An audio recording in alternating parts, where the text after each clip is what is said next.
At 3 in the morning, a house has a specific kind of silence. For Ravi, that silence is broken by a sound that shouldn't exist here, the domestic, rhythmic scraping of a pan in the kitchen. His heart rate climbs as the adrenaline hits.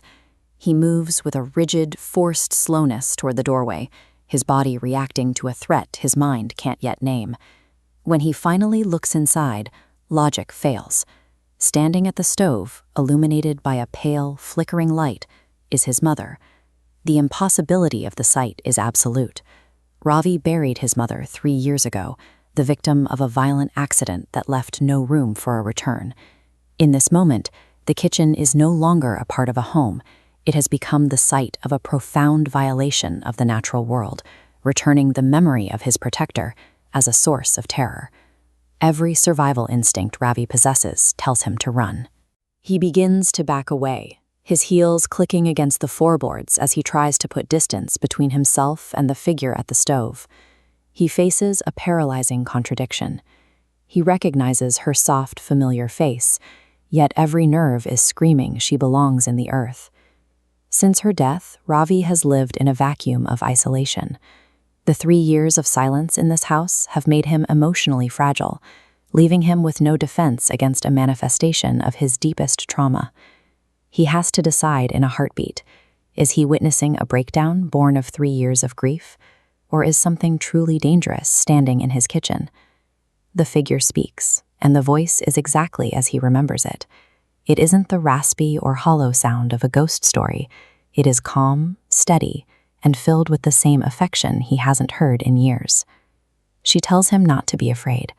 She tells him she is only here because he needs to be protected. The air in the room suddenly feels heavy and cold. As Ravi tries to process her words, he realizes the atmosphere has shifted. Something else is in the house, something that didn't enter through the front door. From the darkest corner of the room, a secondary shape emerges. It is a dense, formless mass of black that stretches across the floorboards, dragging itself toward Ravi with a focused, predatory speed. The realization hits him like a physical blow. The apparition he feared was actually a shield. His mother didn't return to haunt him. She returned because something else had found its way inside. The shadow accelerates, locking onto Ravi as its target. There is no doubt now that the entity is malicious and moving in for the kill. This diagram shows the geometry of the encounter.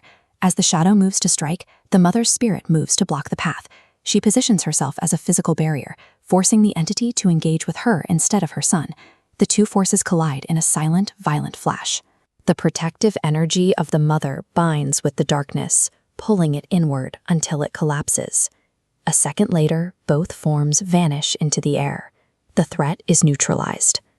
Across the barrier of death, a mother's instinct acted as a weapon against a force that Ravi couldn't even see. The house returns to its original state of silence. The temperature stabilizes, and the flickering light dies out, leaving Ravi in the dark.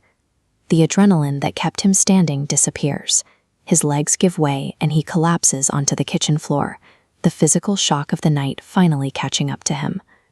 He is safe, but the cost is devastating. He has just watched his mother disappear for the second time in his life. This goodbye is just as final as the first, but this time he was there to see her go.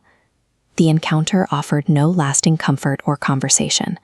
It was a purely functional return, a final act of defense that left Ravi more alone than he was before the clock struck 3. Ravi had spent the first minutes of the night in a state of absolute terror, looking at the one person who had actually come to save him. He had completely misread the nature of the visit. This chart tracks the gap between perception and reality. While the ghost registered as a massive perceived threat, the actual danger level was 0. Ravi's fear was directed at the wrong target. This shaded area represents how deep grief influences the brain. When a person is conditioned by sudden, violent loss, the mind begins to label every anomaly as a threat. Ravi's past trauma blinded him to the possibility that the thing he feared was actually his protection.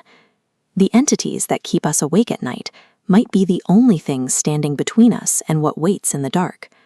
It is a reminder that even after the heart stops, the instinct to protect those we love can be the most powerful force in the room.